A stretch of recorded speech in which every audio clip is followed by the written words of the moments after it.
Lección 40.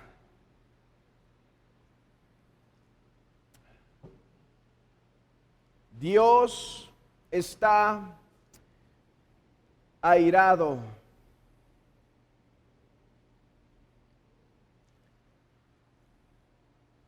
A la altura de este curso de la doctrina de Dios, yo espero que tal comunicación, tal frase como Dios está airado no sea una sorpresa.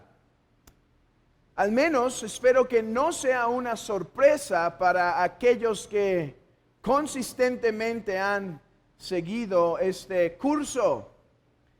Y digo que no debe ser una sorpresa, ya que cuando contemplamos la doctrina de la santidad de Dios, establecimos que la doctrina de la santidad implica dos cosas.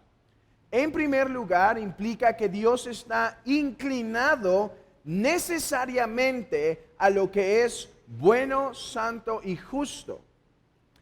Pero dimos toda una lección acerca de lo que los teólogos llamaron odio Dei. Odio Dei, el odio de Dios. Y vimos a través de las Escrituras que en la Biblia hay tal cosa como odio de parte de Dios. Un santo rechazo. Un santo rechazo hacia el pecado. Así que contemplar la ira de Dios no debe ser una sorpresa. Ahora, es necesario que entendamos la diferencia entre odio de Dios e ira de Dios, ya que aunque están muy relacionados, hay diferencias entre estos. Nosotros vimos el odio de Dios más, por llamarlo así, como un afecto interno de Dios hacia el pecado. La ira es la reacción externa, ¿sí? Estoy usando lenguaje, hermanos, muy humano para intentar explicar esto. El odio es la inclinación de Dios a rechazar el pecado. La ira es la acción de Dios hacia ese pecado. O sea, Dios no solo siente aborrecimiento, actúa en contra de ese pecado, ¿sí? Dios no solo tiene alguna emoción o algún sentir interno de odio, manifiesta su odio al pecado, lo que llamamos ira. Hermanos, este atributo es uno que no debemos esconder o menospreciar. Los cristianos no tienen por qué disculparse del odio o la ira de Dios. Así que vayamos a buscar el rostro de Dios para poder comprender esta doctrina, ya que tiene su complejidad, y que pueda quedar grabada en nuestros corazones, hermanos, no solo para entender teológicamente el odio de Dios, sino para poder, hermanos, vivir a la luz del odio de Dios. Vivir a la luz del odio y la ira de Dios, la ira en contra del pecado. Y también déjame orar, tú que estás entre nosotros, que estás fuera de la gracia, que no estás en la ciudad de refugio, que no estás guardado en el lugar del perdón. Déjame rogar por ti esta tarde para que caiga el temor de la ira de Dios sobre tu corazón, para que entiendas la gravedad en la que estás. No has enojado a un rey, a un príncipe de la tierra, el omnipotente creador que creó todo de la nada está airado todos los días contra ti. Así que déjame orar que hoy puedas comprender, no con tu mente solamente, sino con tu corazón, el santo odio que Dios tiene y su santa ira que tiene para ti, para que así seas movido una vez más a huir al lugar del perdón. Alguien te busca afuera. Alguien te busca. Has violado la ley y hay alguien que está buscándote para hacerte pagar. Oh, que hoy Dios quisiera moverte para que te escondas en la santa ciudad de refugio, nuestro Señor Jesucristo. Escuchen las palabras de Mark Jones, en donde nos intenta explicar la relación y diferencia entre el odio y la ira de Dios. Él dice: porque Dios es santo, Dios odia el pecado. Y porque Él odia el pecado, su enojo hierve en contra del pecador. Perdón, dije que ese era Mark Jones, pero ese es más bien A.W. Pink. Vean la relación. Dios es santo, por lo tanto odia el pecado. Y porque Él odia el pecado, está airado. Su enojo hierve. Mark Jones dice algo semejante a eso.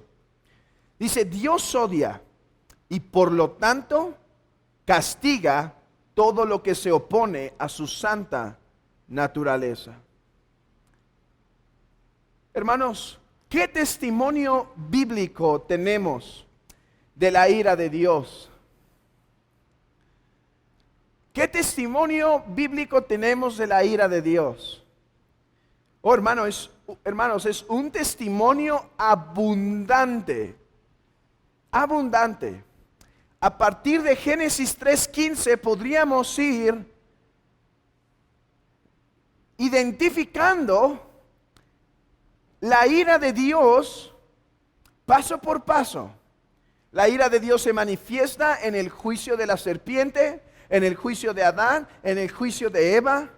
La ira de Dios se manifiesta en el castigo de Caín. La ira de Dios se manifiesta en la torre de Babel cuando confunde. Se manifiesta en el diluvio cuando su ira se derrama. Se manifiesta en Sodoma y Gomorra.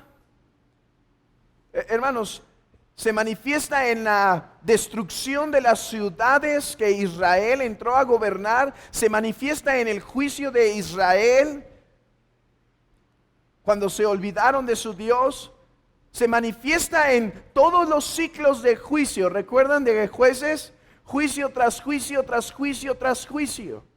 La ira de Dios es algo, hermanos, que la Biblia nunca nos intenta esconder o difuminar o diluir. La ira de Dios es algo que está claramente expuesto. Dice un autor: hay más de 20 palabras en el Antiguo Testamento para describir la ira de Dios. En total, todas las veces que se usan esas diferentes palabras, 580 referencias son a la ira de Dios en las escrituras hebreas. 580 veces se nos deja ver algunas palabras que nos testifican de la ira de Dios. Ahora, tengamos cuidado con cuando hacemos números o contamos palabras para determinar la importancia de una doctrina. No estoy diciendo que porque se repite muchas veces la doctrina es importante. La palabra propiciación no se repite 580 veces y es sumamente importante.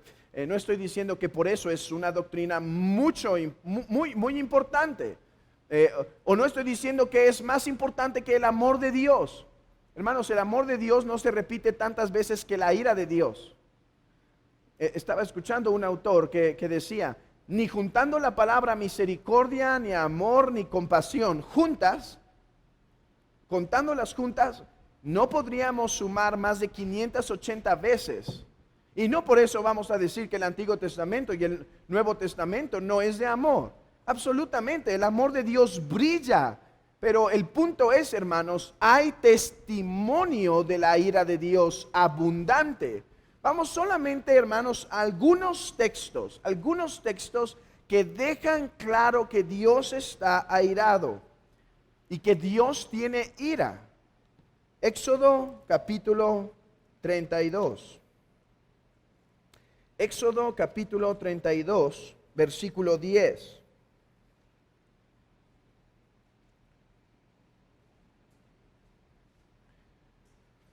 Ahora pues, déjame que se encienda mi ira en ellos y los consuma, y de ti yo haré una nación grande, semejante a lo que hoy meditamos en Números 14.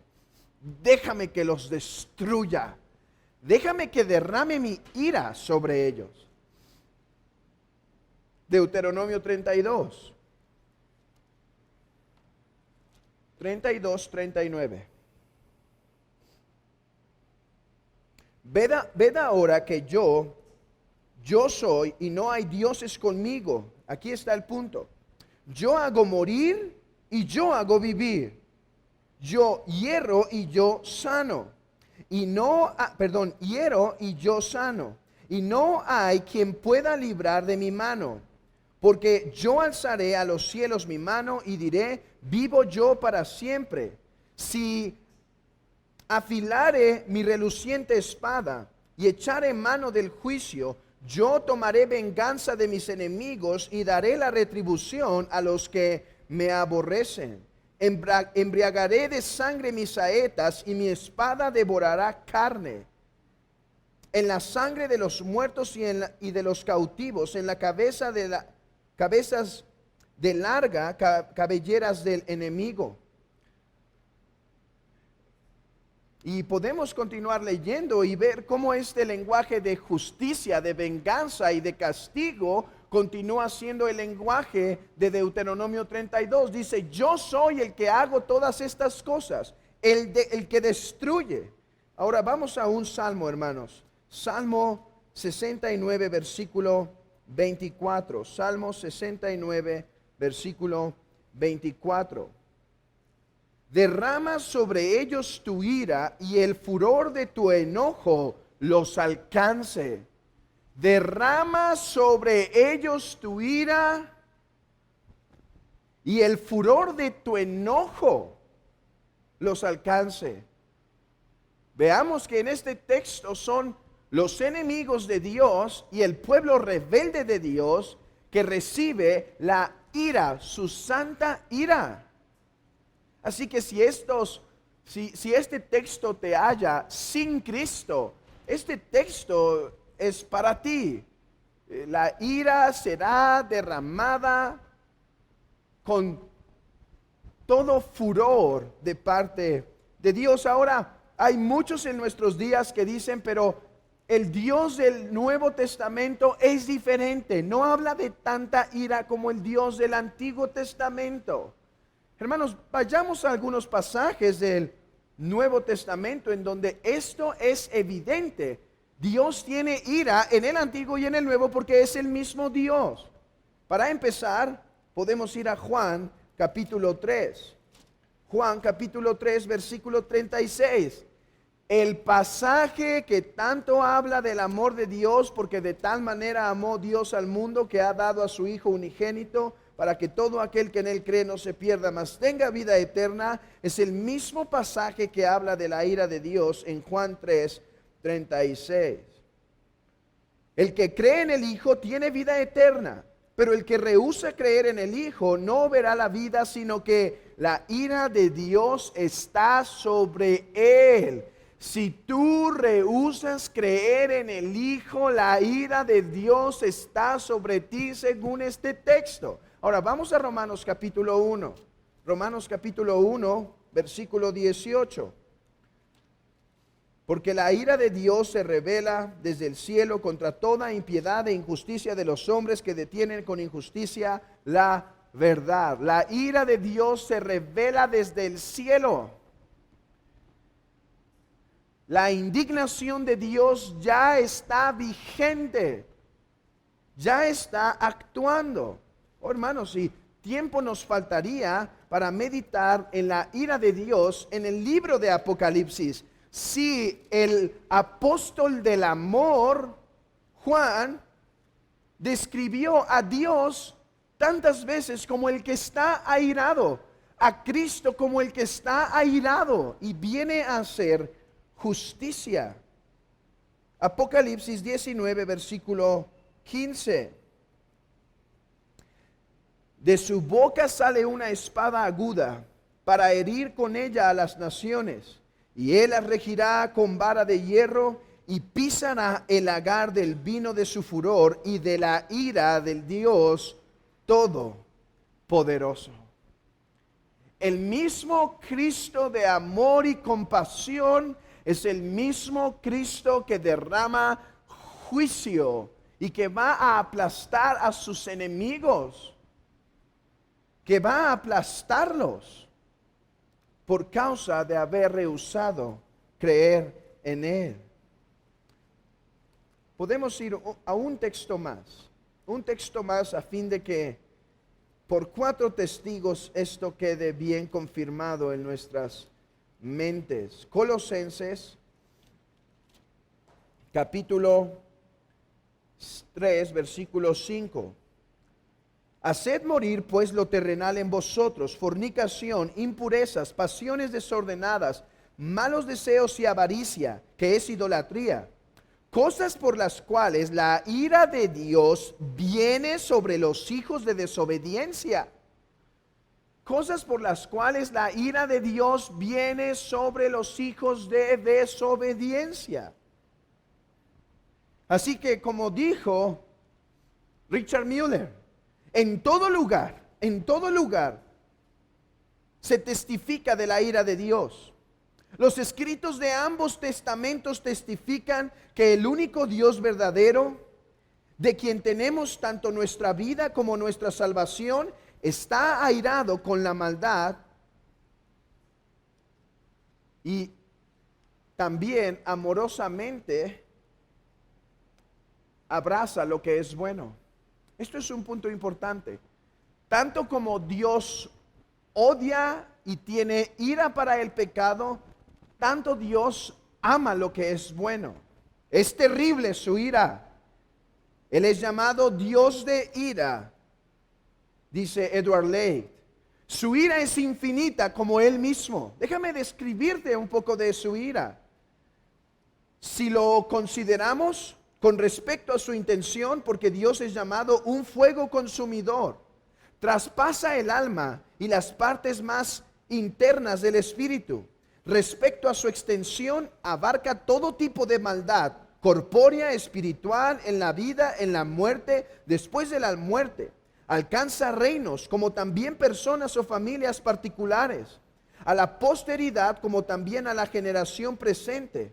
Respecto a la duración, continúa por toda la eternidad.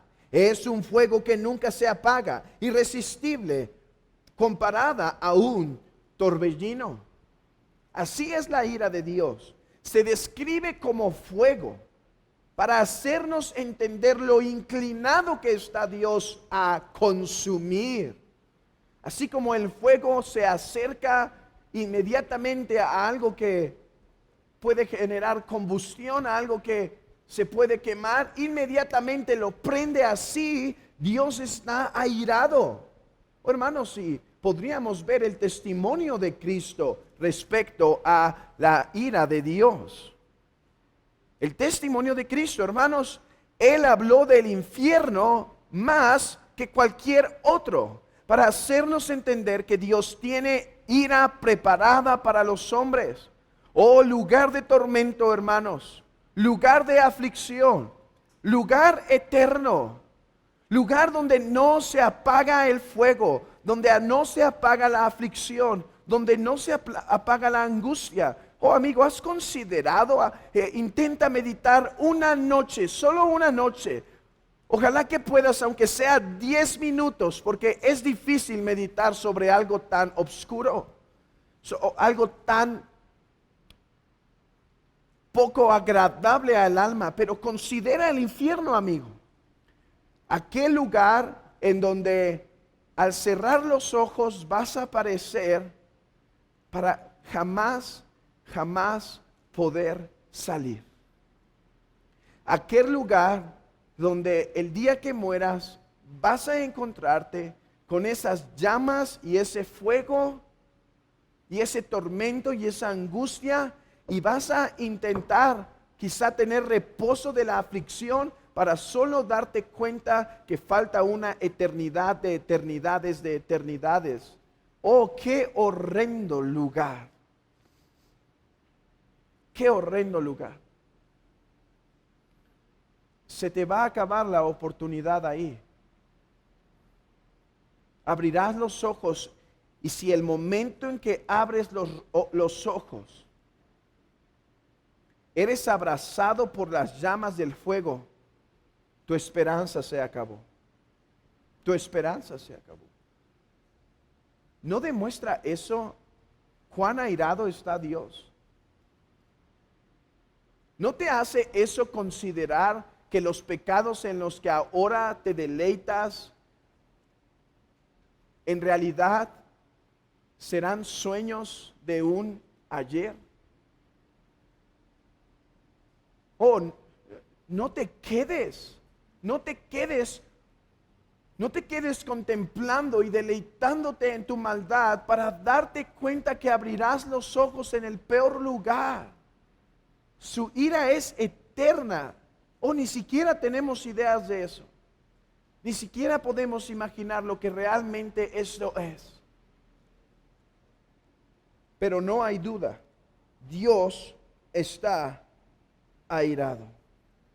Ahora, habiendo expuesto un poco de testimonio bíblico sobre la ira de Dios, déjenme pasar a otro punto.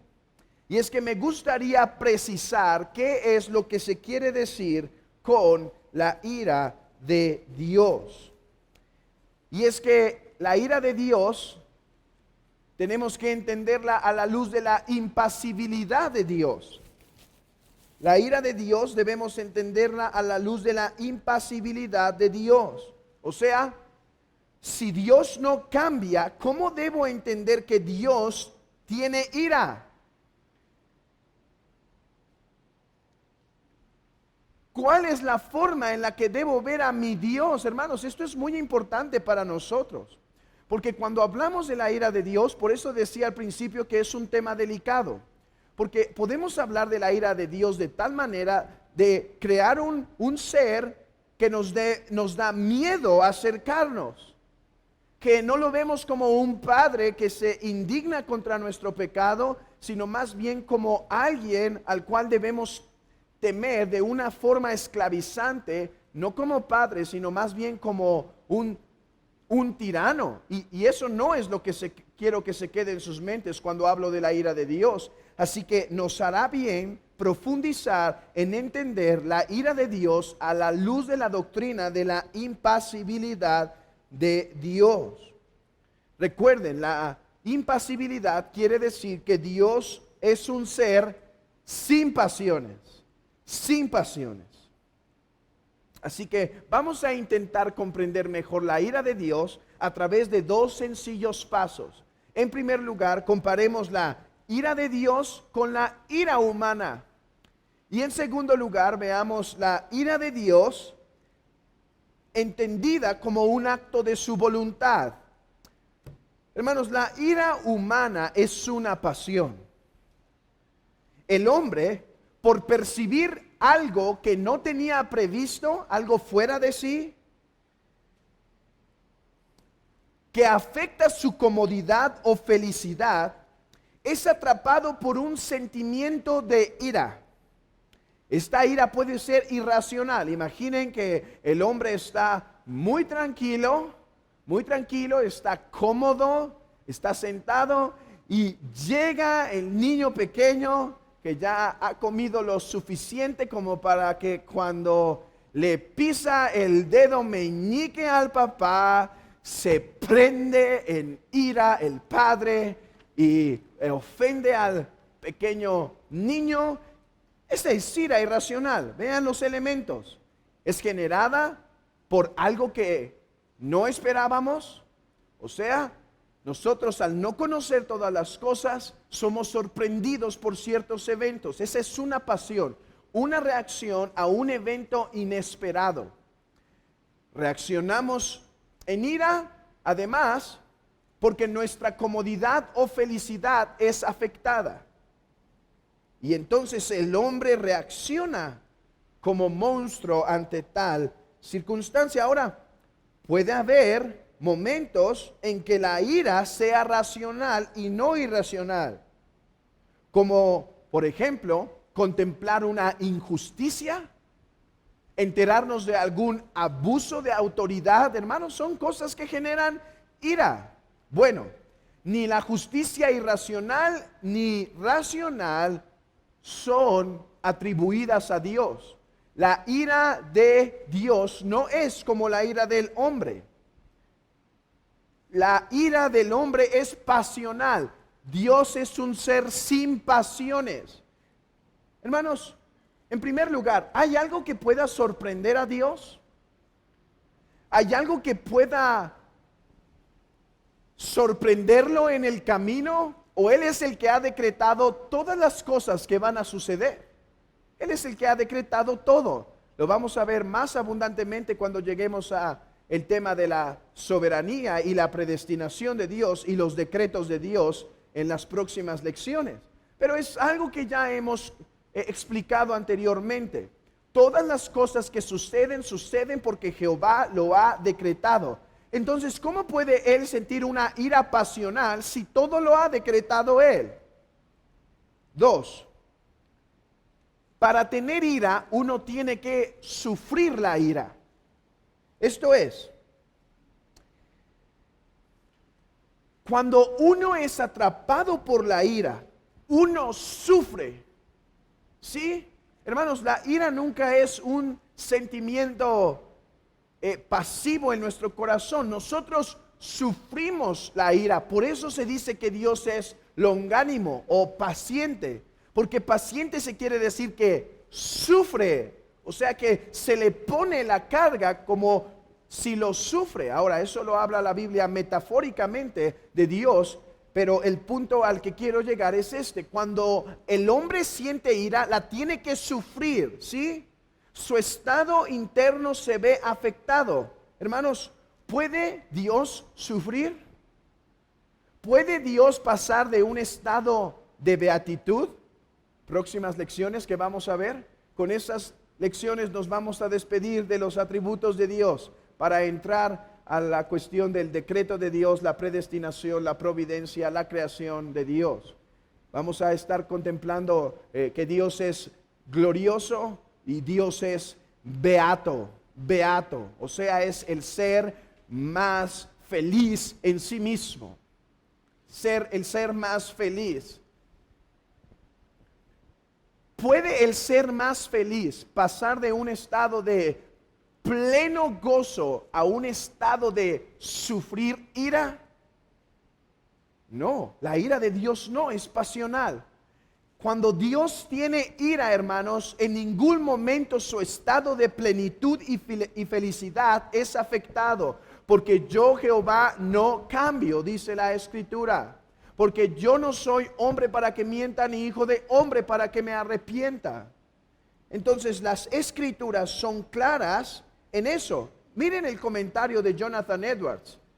Si Dios sufriera la ira por el pecado, hermanos, ¿cuánto sufrimiento tendría Dios? Vean lo que dice Edwards.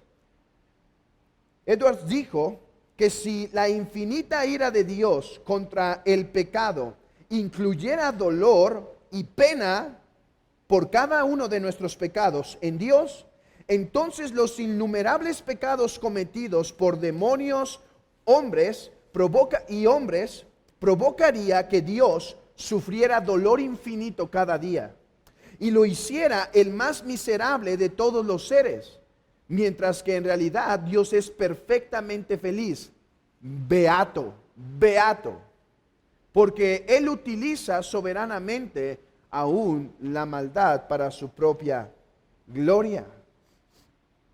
Si Dios sufriera la ira, hermanos, sería el ser más angustiado. ¿Y cómo podría un ser que sufre ayudar a los que sufren? Eso acaba de decir un teólogo, si merece el nombre de teólogo anglicano, hace poco. Pasó lo de COVID y él dijo, porque Dios sufre, cuando nosotros sufrimos, Él nos puede ayudar. No, si Dios sufre, no te puede ayudar. Esto, hermanos, tiene que ver con la teología alemana. Tiene que ver con la cuestión de la Segunda Guerra Mundial. ¿Cómo es que Dios podía compadecerse cuando hay guerra? Porque Él también está dolido en su corazón por lo que ha pasado. No, si Dios tiene sufrimiento, hermanos, Él necesita primero ser consolado antes de poder consolar. Él no sufre, por lo tanto, la ira no es una pasión que lo haga sufrir. Además, la ira en el hombre es una pasión que le gobierna. Es una pasión que le gobierna, hermanos. La ira no es un enojo. La ira es una emoción o pasión descontrolada que gobierna al hombre. Y aquellos que son iracundos actúan momentáneamente, hermanos, de tal manera que cuando acaban de hacer aquel daño, ahora se arrepienten. Pero así no es la ira de Dios, hermanos.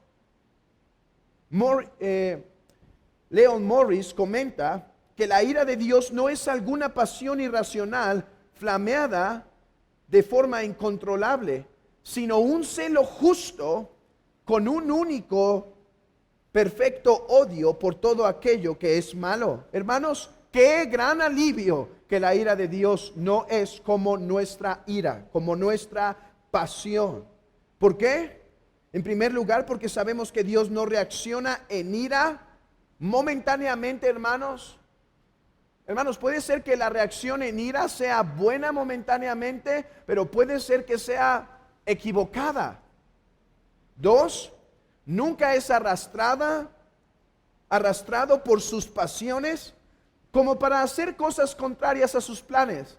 ¿Cuántas veces el hombre no ha cambiado de opinión? Hijo, te voy a llevar al helado, pero le pisó el dedo meñique. ¿Saben lo que eso significa? Es más, a veces el niño ni le pisó, simplemente se pegó en la esquina de la mesa y ya no te voy a llevar al helado. Así es como actúa el hombre de forma irracional, pero así no es la ira de Dios. No debemos ver la ira de Dios como una pasión de furia, como si Dios fuera un tirano o algo así. La ira de Dios es un perfecto atributo del ser divino. Así que ahora, habiendo explicado cómo es que no es la ira de Dios, déjenme avanzar y decir cómo sí es la ira de Dios.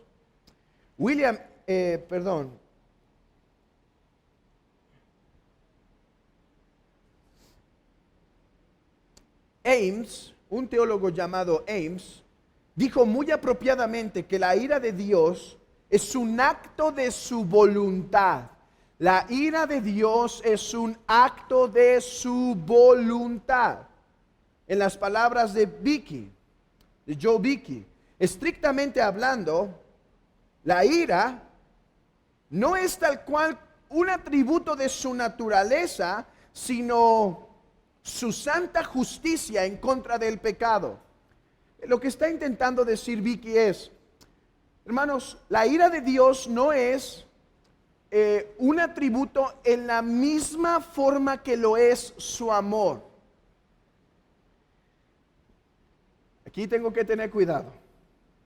si no me explico bien en esto, apunten en sus notas y al final, por primera vez después de mucho tiempo, dejamos un momento de preguntas y respuestas, porque esto sé que es complicado. Déjenme intentar explicar esto y soporten el sueño con este calor que está haciendo para que lo puedan entender, porque si se duermen la mitad de la respuesta y no entienden la otra mitad, ya no les voy a responder. Van a tener que ver el video. Aquí está. Hermanos, el amor de Dios es eterno, ¿sí? Ok. ¿A quién amaba el Padre, el Hijo y el Espíritu? Dios, antes de la creación. A Él. Al ser un Dios trino, el Padre ama al Hijo ama al Padre, el Espíritu ama al Padre y el Hijo, y el Padre ama al Espíritu y el Hijo ama al Espíritu. Una perfecta armonía en amor. De hecho, ese fue uno de los argumentos de la iglesia temprana en relación a que Dios tenía que ser trino, porque si no es trino, ¿cómo Dios puede ser amor eternamente? ¿Sí? ¿Ya empiezan a ver el problema con la ira de Dios? Si Dios tenía ira, ¿contra quién estaba airado antes de la creación? ¿Contra el Hijo? ¿El Padre con el Hijo? No. ¿El Hijo con el Padre? No. ¿El Espíritu con el Padre y con el Hijo? No. Perfecta armonía. Padre, dame la gloria que tuve contigo antes que el mundo fuese. Entonces, ¿qué es la ira?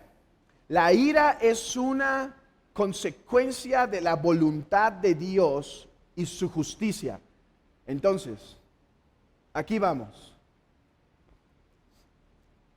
¿Cuándo empezó Dios a ser santo? Siempre. Porque el Padre, el Hijo y el Espíritu siempre han amado lo que es puro. Hermanos, ¿qué implica la santidad de Dios? Amor a lo puro y aborrecimiento a lo malo.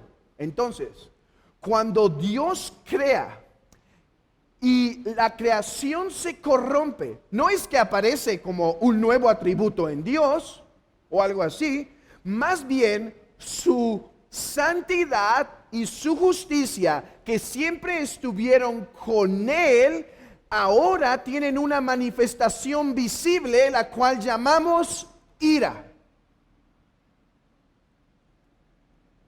Por eso dice Joe Beeke y Ames, la ira de Dios es un acto de su voluntad.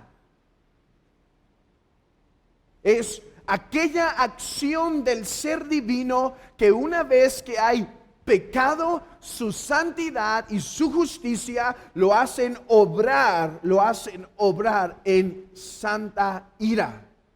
Santa ira. Aquí está otra definición de Joel Beeke y Edward Leite. La ira de Dios es su inmutable y afectuosa voluntad. Pueden ver, estos teólogos identifican la voluntad como aquella razón principal de la ira de Dios, para castigar todo lo que desprecia su santidad y desobedece su ley. Edward Leite señaló que Dios no puede ser herido porque eso sería una debilidad, pero puede ser ofendido, pues eso no es una debilidad, sino un fruto de su excelencia. Y una vez es ofendido, Él actúa en ira, hermanos. No apareció un atributo. No debemos ver la ira de Dios como un nuevo atributo en Dios. Más bien, visiblemente, humanamente hablando para nosotros, la ira de Dios es la consecuencia necesaria de un Dios santo a la luz del pecado. Pero ¿de dónde viene la ira, hermanos? De la santidad de Dios. Dios nunca empezó a ser santo, Él siempre lo ha sido. Entonces, una vez hay pecado, la ira de Dios se manifiesta. Hermanos, ¿qué es la ira de Dios? La manifestación afectuosa de su voluntad en contra del pecado.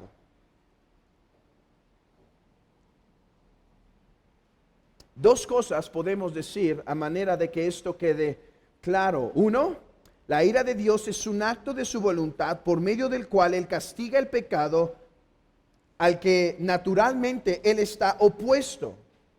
La ira de Dios está en perfecta armonía con su ser y con su voluntad. La ira de Dios, dice Richard Mueller, es una excelencia de su propia esencia, por la cual Él está tan disgustado con el pecado como está inclinado a castigar al pecador, o una resolución establecida e incambiable para castigar a los pecadores conforme a su pecado. Esa es la primera cosa que debe quedar claro. La ira de Dios es un acto de la voluntad debido a su naturaleza santa, que está inclinado a lo bueno y a aborrecer lo malo, y por lo tanto castiga lo que es malo. 2. La ira de Dios es una forma humana de describir la santa repulsión de Dios al pecado y el castigo que Él infringe. Hermanos, esto no es nuevo para ustedes. La Biblia dice que Dios tiene ojos, Dios tiene manos, Dios tiene alas, porque cosas humanas y de la creación son atribuidas a Dios a fin de que algo sobre su carácter y acciones nos quede claro a nosotros. Nos habla de sus alas para decirnos, Él es nuestro protector. Nos habla de sus ojos para hablarnos de que Él está cuidando de sus hijos. Así también la Biblia usa lenguaje humano de las emociones y pasiones para describirnos algo del ser de Dios. La Biblia nos dice que Dios se arrepiente. Dios se arrepiente. Pero es evidente que Números dice que Dios no se arrepiente. Dios no es hombre para que mienta, ni hijo de hombre para que se arrepienta. Por lo tanto, la Biblia usa lenguaje humano para darnos a entender cuál es el sentir de Dios, palabra humana, hermanos, sentir de Dios, hacia algo. Dice en Génesis 6 que Él se arrepintió de haber creado al hombre, que sintió dolor. Pero hermanos, acabamos de ver que Dios no puede tener dolor. Dios es perfectamente, eso es lo que implica el nombre Yahvé. Él es el que es. ¿Qué le puede afectar? ¿No eso es lo que le dice a Job y lo que dice en Isaías? ¿Quién podrá hacer algo en contra de Jehová? ¿Quién podrá afectarlo? ¿Quién podrá quitarle la felicidad?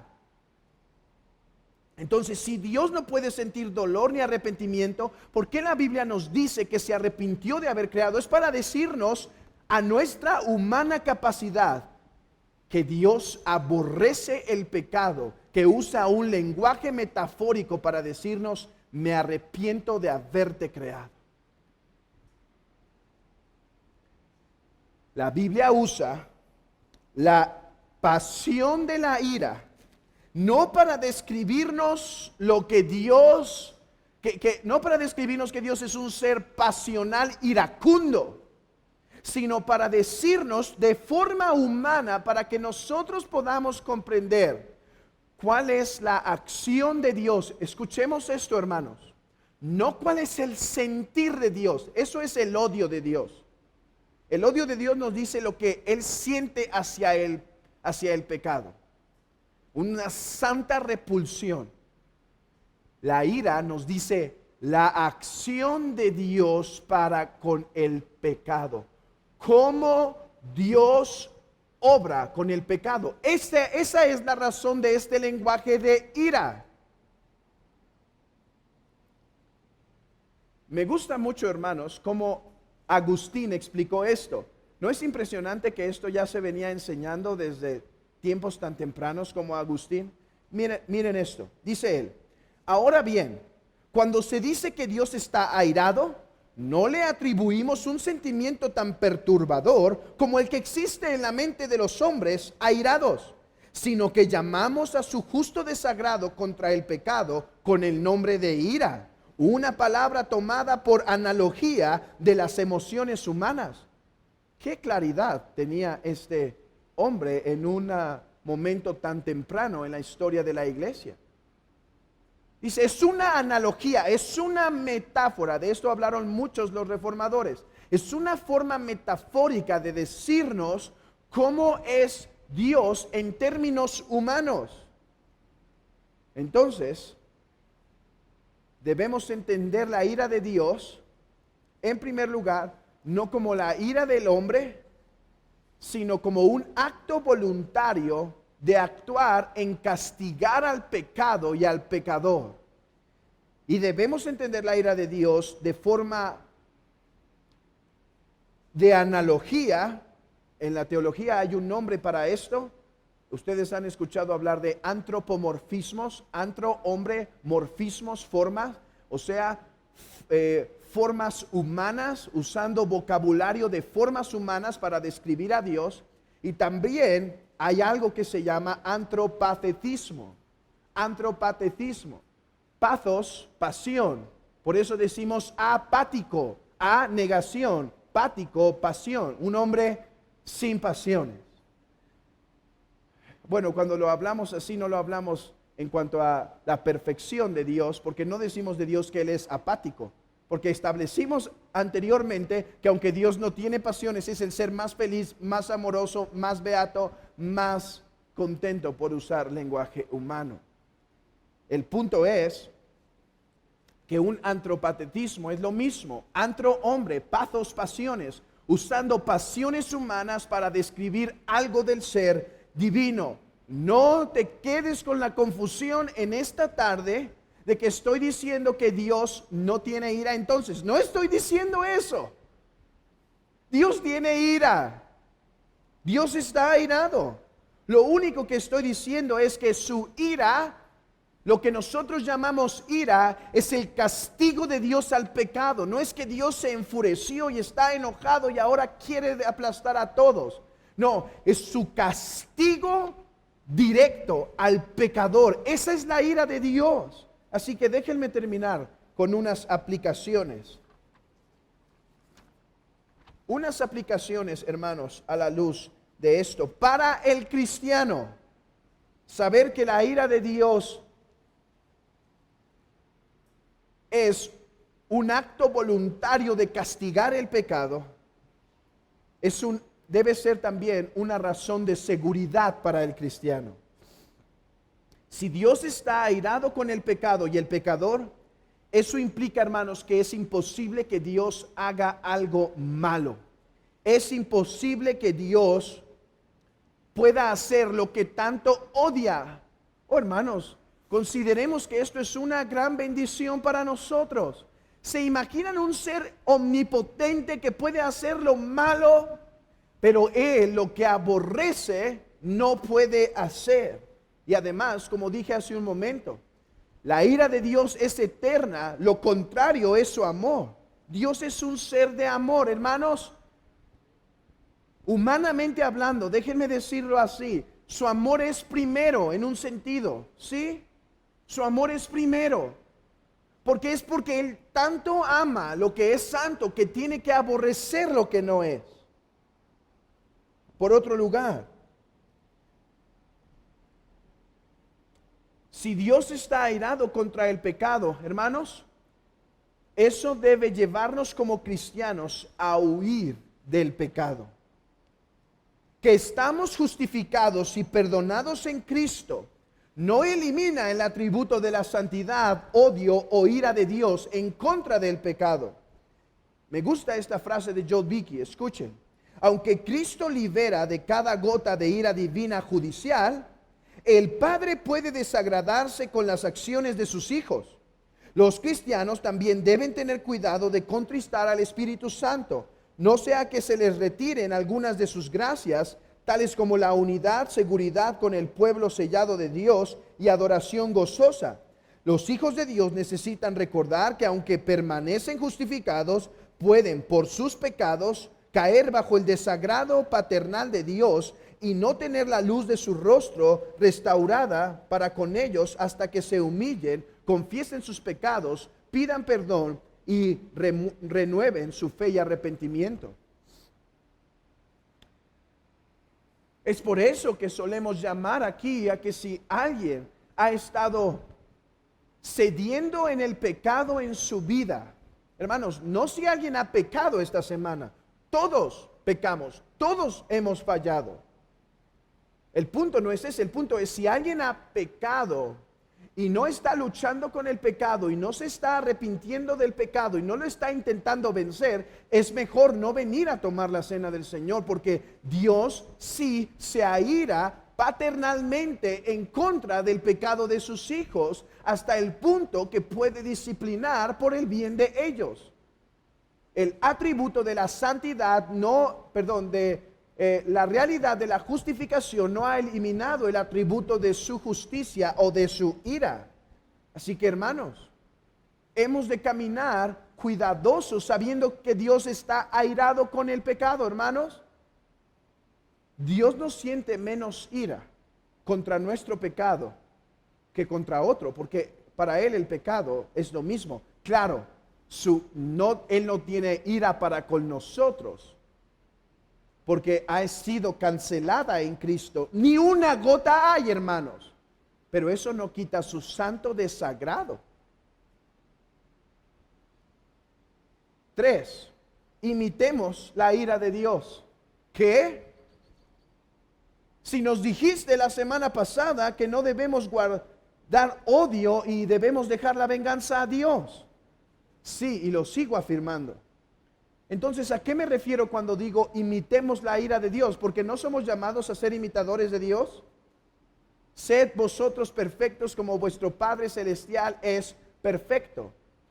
Cuando nosotros aborrecemos el pecado, cuando sentimos ira para con el pecado, hermanos, imitamos el carácter de Dios. ¿O cuánto cambiaría la vida de nuestro caminar cristiano si pudiésemos odiar el pecado, aunque sea un poco a la semejanza de Dios?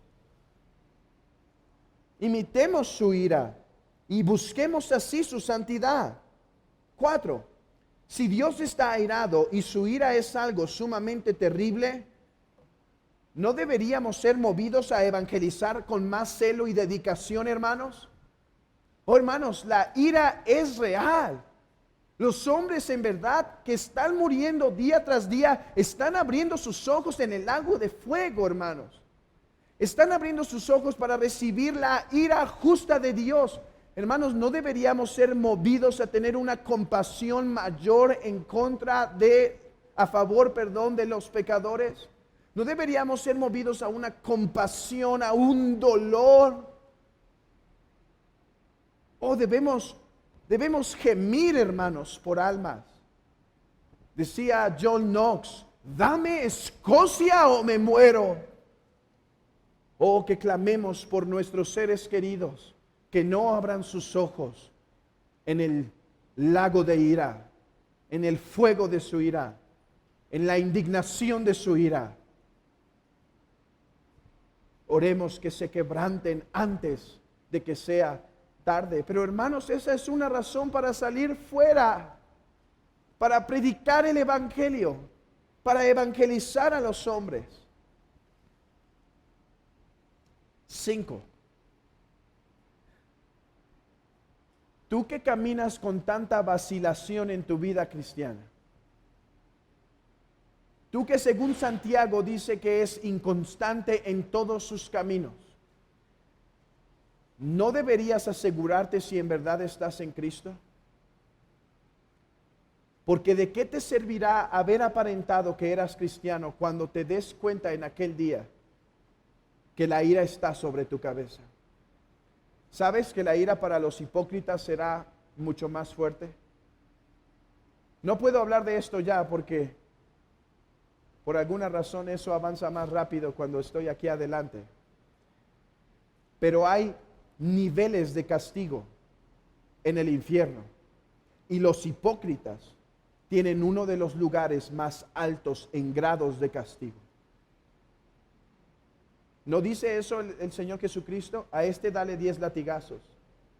A este le vas a dar, se le dio estos más o menos latigazos. habrá grados de sufrimiento. Todos van a sufrir gravemente, todos. Todos van a gemir y agonizar por la eternidad. Pero así como los falsos maestros recibirán mayor castigo, así también los hipócritas. Oh, asegura si estás en Cristo, por favor. Asegura si estás en Cristo. Examina si en verdad tu vida es conforme a un hijo de Dios, a un regenerado. No vaya a ser que te hayas equivocado todo este tiempo. Examina, no te quedes con un poco de convicción. Quizás sí soy. No, estamos hablando de tu destino eterno. Por favor, considéralo.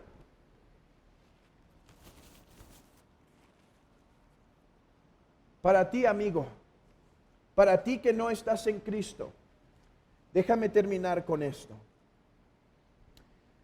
Podría ser tentado a no hablarte de la ira de Dios para no desanimarte a ir a Dios o algo así. Pero nosotros no tenemos razón para diluir el tema de la ira de Dios. De hecho, esta es una buena medicina para que el pecador corra a Cristo.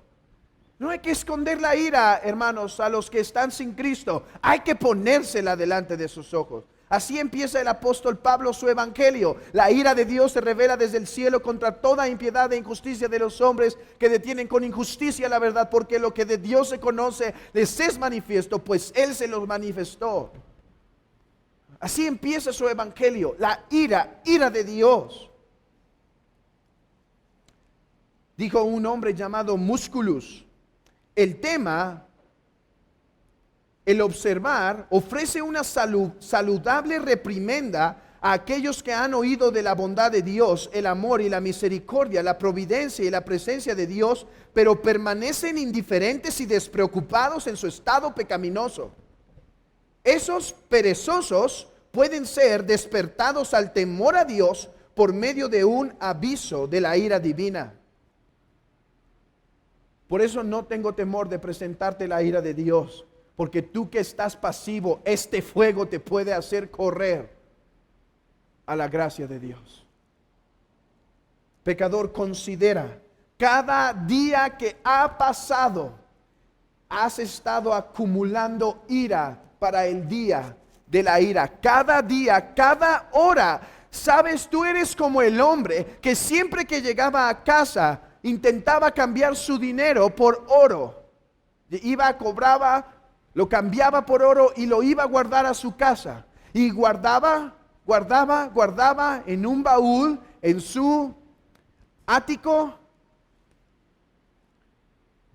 Guardaba hasta que un día el cofre cayó sobre la cama del hombre para matarlo. Así eres tú cada día que pasa.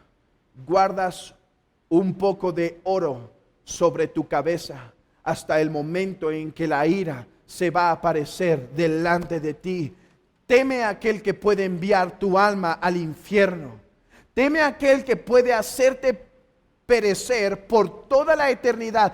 Teme a aquel inmutable Dios que no se va a mover en el día de tu juicio. Créelo, no se va a cambiar. Después de miles y miles y miles y miles de años, Dios no va a cambiar. Dios no se va a compungir, porque Él habló y su juicio será sellado para ti. Oh, teme al Dios que está airado contra ti. Teme al Dios, porque todavía dice Sofonías que el día de la ira está reservado. Debes saber eso. El día de la ira está reservado para ti. No hay otra razón del día de la ira, ¿sabes? Los cristianos han sido perdonados. Hay un tribunal para los cristianos. Hay un tribunal donde van a presentar sus obras y en base de lo que hicieron serán juzgados y tendrán heno y hojarasca si fue todo lo que consiguieron, piedras preciosas si obraron bien. Pero no hay razón de un juicio. El juicio fue ejecutado en la cruz por nosotros. El juicio es para ti. El juicio está guardado para ti. Tú que no estás en el perdón de Cristo, date cuenta de tu gravedad, por favor. Date cuenta de la seriedad de esto. Date cuenta que estás esperando el día que te vas a enfrentar al Santísimo.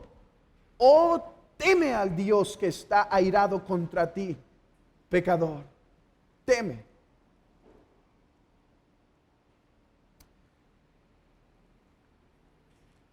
Y déjenme, hermanos, llevarlos a contemplar a Cristo a través de la ira de Dios.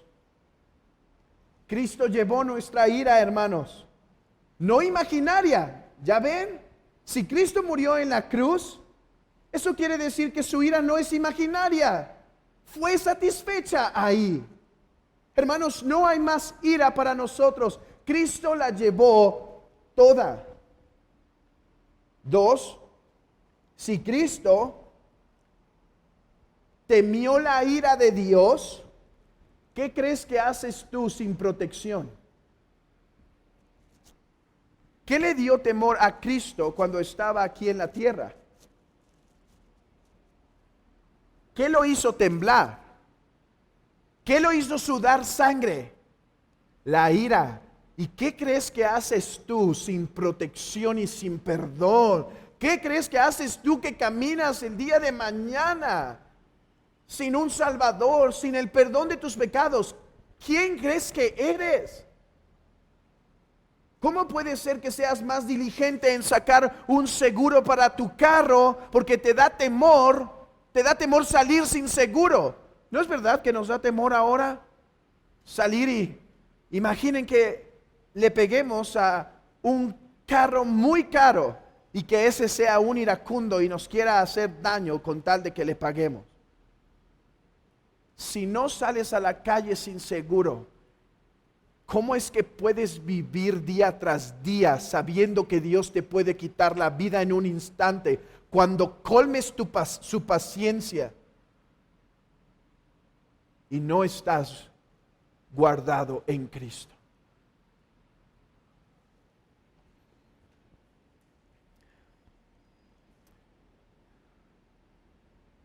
Jonás nos ayuda a entender, hermanos, la cena del Señor que hoy recibimos. Jonás hizo enfurecer a Dios.